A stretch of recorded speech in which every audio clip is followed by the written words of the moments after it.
은퇴 준비 언제가 가장 현실적으로 와닿나요? 50대가 되면 하나둘씩 주위에서 이런 말을 듣게 돼요. 우리 때는 집 한 채만 있으면 됐는데, 연금 받을 때까지 이 돈이 버텨줄까? 애들 결혼시키고 나면 내 노후가 남아있을까?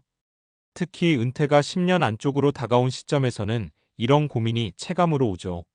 50대는 이제 막 정년이 보이면서도 동시에 현실적인 경제 고민이 시작되는 시기예요. 이 나이에 순자산이 얼마 있어야 준비가 좀 된 편인지, 우리가 흔히 말하는 50대 평균 순자산 자산 부채의 실제로 어떤 의미인지를 정확히 아는 건 쉬운 일이 아니에요. 게다가 평균이라는 통계는 실상과 꽤 다를 때도 많습니다. 그래서 이 글에서는 2025년 기준 최신 통계와 현실을 바탕으로 평균 순자산은 얼마인지, 그 자산으로 무엇을 준비해야 하는지, 그리고 실제 삶에서 어떤 모습이 나올 수 있는지를 구체적으로 풀어보려고 합니다. 2025년 기준 50대 평균 순자산 현실은 어떤가? 한국은행 국가데이터처 등의 자료를 보면 50대 가구의 평균 순자산은 약 5억 5천만 원 정도라고 해요. 자산 약 6억 6천만 원, 부채 약 1억 1천만 원. 여기서 중요한 건 순자산 내가 자유롭게 쓸 수 있는 재산자산 빚부채이라는 의미예요. 즉, 부채를 빼고 손에 쥐는 순수한 돈이라고 보면 됩니다. 그렇다고 숫자만 보면 너무 감이 안 오죠? 다음과 같은 사실도 참고할 필요가 있어요. 평균 vs 중앙값. 평균은 몇몇 부자나 자산이 큰 집 때문에 숫자가 올라갈 수 있어요. 실제 중간값, 중앙값은 평균보다 훨씬 낮은 경우가 많습니다. 이는 50대 순자산 통계에서도 마찬가지예요. 예전 자료를 보면 5060대 평균 자산이 약 5억 원대라고 해도 절반은 그 아래라는 분석도 있었어요. 즉, 평균 56억 원이라는 숫자는 정답일 수 있지만 모든 사람이 여기에 맞춰 사는 건 아니다라는 걸 기억해야 합니다. 부동산 비중이 높다. 한국 50대 자산을 보면 자산의 약 7,075% 이상이 부동산이라는 점도 중요해요. 적어도 대부분이 집값 등 실물 자산에 묶여 있고 현금성 자산, 예금, 투자 등은 적은 비중이에요. 왜 이 수치가 중요할까? 은퇴 준비 관점에서 보는 순자산. 자, 그렇다면 이 평균 순자산 56억 원을 가지고 단순히 괜찮다 괜찮지 않다로만 말할 수 있을까요? 1. 생활비 vs 은퇴 비용. 은퇴 후에는 소득이 급격히 줄어들어요. 국민연금, 퇴직연금 등을 받는다 해도 지금처럼 매달 돈이 들어오지는 않죠.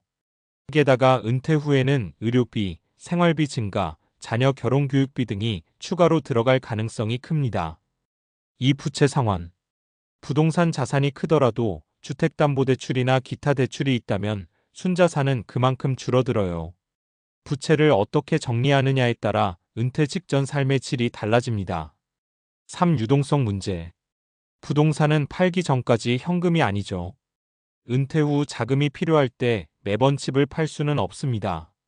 그래서 단순히 자산이 많다고 은퇴 준비가 완벽하다고 볼 수는 없고 현금성 자산 확보가 굉장히 중요해요. 순자산 몇 억이면 은퇴 준비가 잘 된 걸까? 많은 재무 전문가들이 이야기하는 기준은 다음과 같습니다. 최소한의 기준.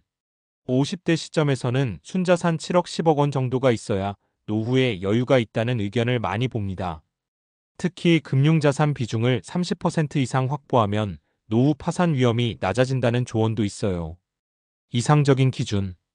은퇴 후에도 삶의 질을 유지하고 싶다면 순자산 10억 원 이상을 준비해 두는 게 현실적으로 더 안전하다는 의견도 있습니다. 물론 사람마다 의식주 비용, 의료비, 자녀 상황이 다 달라서 정확한 기준을 정하기는 어렵습니다만 보수적으로 계산할수록 안정적인 노후 준비가 된다는 뜻이에요. 사례로 보는 50대 순자산과 삶의 모습. 여기서 숫자만 계속 얘기하면 현실감이 떨어지니까 세 가지 대표적인 사례를 들어볼게요. 사례 1. 김씨 52세 적당히 잘 버티는 평범한 50대. 지금 순자산 약 5억 원. 부동산집 4억 5천만, 예금 5천만, 부채 5천만. 금융자산 비중 낮음. 김씨는 은퇴 준비를 하긴 했지만 대부분 자산이 집에 묶여 있어요. 따라서 은퇴 후 현금 흐름에 대한 준비가 부족합니다. 지금까지는 월급으로 생활했고 대출도 조금 있지만 금리 부담이 있어요. 은퇴 시점에 집을 팔면 자금은 생기지만 부동산 매각 없이 생활비만으로는 빠듯할 가능성이 큽니다. 해결책 금융자산예금, 장기 투자 상품 비중을 늘리는 것, 부채 상환 계획을 세우는 것 등이 필요해요. 사례 2. 박씨 55세 집도 있고 준비도 어느 정도 된 케이스. 순자산 약 9억 원. 부동산 6억 금융자산 3억 부채 없음. 박씨는 집도 있고 빚도 없어요. 게다가 금융자산 비중도 적당히 확보되어 있어 은퇴 후 생활비 부담이 크지 않을 수 있어요. 요즘 같은 시대에는 집값이 언제 어떻게 될지 몰라 걱정이 있지만 금융자산으로 생활비 일부를 충당할 수 있어 안정적인 편입니다. 이 경우는 은퇴 전 생활비 시뮬레이션 노후 생활 계획을 구체적으로 세우면 비교적 마음이 편합니다. 사례 3. 최씨 50세 아직 시작하는 사람. 순자산 약 3억 원. 부동산 2억 부채 1억. 금융자산 거의 없음. 최 씨는 지금부터 은퇴 준비 계획이 필요한 분입니다. 수치상 평균보다 낮기 때문에 지금부터 소득을 늘리고 지출을 줄이고 투자할 방향을 잡는 과정이 꼭 필요해요. 아직 1015년이 남았기 때문에 충분히 전략을 세우면 개선할 수 있어요. 구체적으로는 연금 저축, 투자연금, 소규모 창업, 프리랜서 경력 전환 등이 도움이 될 수 있습니다. 정리 50대 순자산, 평균으로만 판단하면 안 되는 이유. 50대 순자산 평균은 약 5억 6억 원가량입니다. 그러나 이 숫자는 평균값으로 진짜 대부분의 삶을 반영하지 않을 수 있어요. 부동산 비중이 높으면 실질적인 은퇴 준비 자금은 적을 수 있어요. 부채가 남아있다면 순자산은 있지만 현금 흐름이 부족할 수 있어요. 그래서 은퇴 준비를 할 때는 이런 숫자 외에도 내 생활비 수준, 은퇴 후의 소득원, 금융자산 확보, 가족 상황 등을 종합적으로 고려해야 합니다. 마무리 숫자보다 중요한 건 계획. 순자산 10억이 있으면 좋다는 말이 있지만 그 숫자만 따르는 건 위험할 수 있어요. 내가 어떤 삶을 살고 싶은지, 어떤 준비를 했는지가 더 중요합니다. 지금부터라도 작은 변화, 예산 점검, 금융자산 확보, 부채 관리, 은퇴 후의 소득 설계 등 하나씩 차근차근 해 나간다면 50대라는 나이는 결코 늦은 출발이 아니에요. 지금 이 글이 당신의 현실적인 은퇴 계획 포인트를 점검하는 데 도움이 되었으면 합니다. 앞에서 우리가 50대 평균 순자산은 약 56억 원 수준이지만 그 숫자만으로 은퇴 준비를 판단하면 위험하다는 이야기까지 했죠. 그렇다면 자연스럽게 이어질 다음 질문은 이겁니다. 그래서 앞으로 어떻게 해야 하는가? 지금 가진 자산으로 은퇴 후 3040년을 버틸 수 있을까? 이제부터는 감이 아니라 논리적 근거와 과학적 연구에 기반해서 이야기해 보겠습니다. 1. 은퇴 후 몇 년을 살아야 하는가? 기대 수명과 자산의 관계.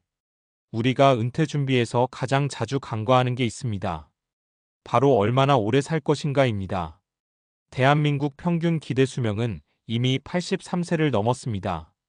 여성은 85세 안팎, 남성도 80세를 넘어섰죠. 그리고 50대라면 이미 의료 접근성이 높고 건강관리 수준도 올라가 있어 실제 기대 수명은 평균보다 더 길 가능성이 큽니다.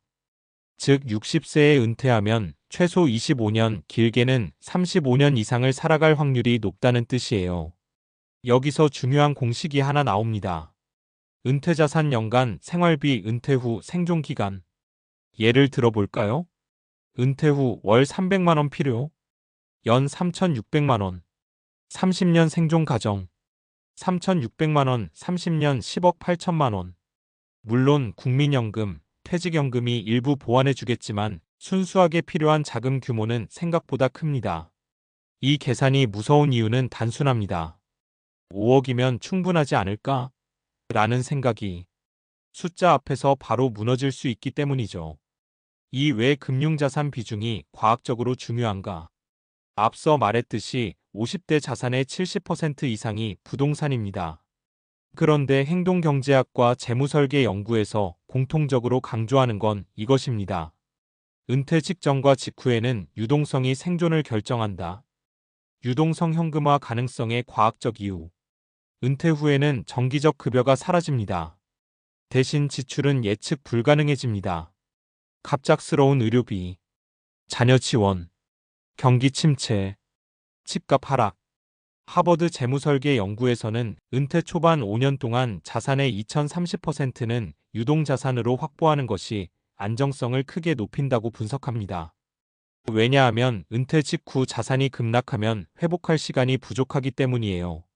이를 금융학에서는 시퀀스 오브 리턴즈 리스크라고 부릅니다. 즉, 수익률이 나쁘게 시작되면 장기적으로 같은 평균 수익률이라도 결과가 크게 달라집니다. 이 말은 무엇이냐면 집 한 채 7억보다 집 5억 금융자산 2억이 훨씬 안전할 수 있다는 뜻입니다. 3. 은퇴 후 가장 무서운 적 인플레이션. 많은 분들이 이런 착각을 합니다. 나는 5억이면 충분해. 그런데 물가가 연 3%만 올라가도 24년 후에는 물가가 거의 2배가 됩니다. 복리 효과. 수학적으로는 이렇게 계산됩니다. 미래가치, 현재가치, 1 물가 상승률 기간 3%를 25년 적용하면 약 2.09배입니다. 즉, 지금 월 300만 원 생활비는 25년 후에는 월 600만 원이 필요할 수 있습니다. 그래서 은퇴 자산은 단순 예금만으로는 방어가 어렵습니다. 어느 정도 성장 자산 주식, ETF, 연금형 투자에 필요한 이유가 여기 있습니다. 이건 투기를 하라는 말이 아니라 물가를 이기지 못하면 자산은 실질적으로 줄어든다는 경제학의 기본 원리입니다. 4몇 억이면 충분한가? 의 진짜 답. 이제 결론에 가까워집니다. 50대 순자산 평균은 56억 원 수준이지만 과학적으로 계산해보면 다음과 같은 구간으로 나눌 수 있습니다. 순자산 3억 이하. 은퇴 준비 부족 가능성 높음. 적극적 자산 증식 전략 필요. 57억. 평균 수준. 구조 재편 부채 정리 금융자산 확보의 핵심. 810억. 안정권 진입. 현금 흐름 설계가 중요. 10억 이상. 생활 수준 유지 가능성 높음. 자산 보존 전략이 핵심. 하지만 여기서 가장 중요한 한 문장. 노후는 자산 규모보다 현금 흐름이 결정한다. 은퇴 후 매달 25만 350만 원의 안정적 현금 흐름이 확보된다면 순자산 7억이라도 안정적일 수 있습니다. 반대로 순자산 10억이라도 현금 흐름이 없으면 불안합니다. 5심리학적으로 본 50대의 착각. 행동경제학 연구에 따르면 사람은 현재 소득 수준을 기준으로 미래를 과소평가하는 경향이 있습니다. 이를 현재 편향 프레전트 바이어스이라고 합니다. 지금 월급이 나오니까 노후에도 서마후 괜찮을 것 같다는 막연한 믿음. 하지만 은퇴는 소득 중단 이벤트입니다. 이건 인생에서 가장 큰 재무 충격 중 하나예요. 그래서 50대는 숫자를 보는 게 아니라 은퇴 후 월 현금 흐름이 얼마인가? 를 계산해야 합니다. 현실적인 행동 가이드. 지금 당장 할 일. 내 순자산 정확히 계산하기. 부채 상환 시점 정하기. 국민연금 예상 수령액 확인하기. 은퇴 후 월 필요 생활비 계산하기. 금융자산 비중 최소 30% 목표로 조정하기. 이 5가지만 해도 노후 불안의 50%는 줄어듭니다. 마무리. 50대의 순자산이 몇 억이냐는 질문은 사실 이런 질문과 같습니다. 나는 앞으로 30년을 버틸 준비가 되어 있는가? 평균은 참고일 뿐입니다. 정답은 내 구조에 있습니다. 지금이 가장 빠른 시점입니다. 그리고 아직 늦지 않았습니다.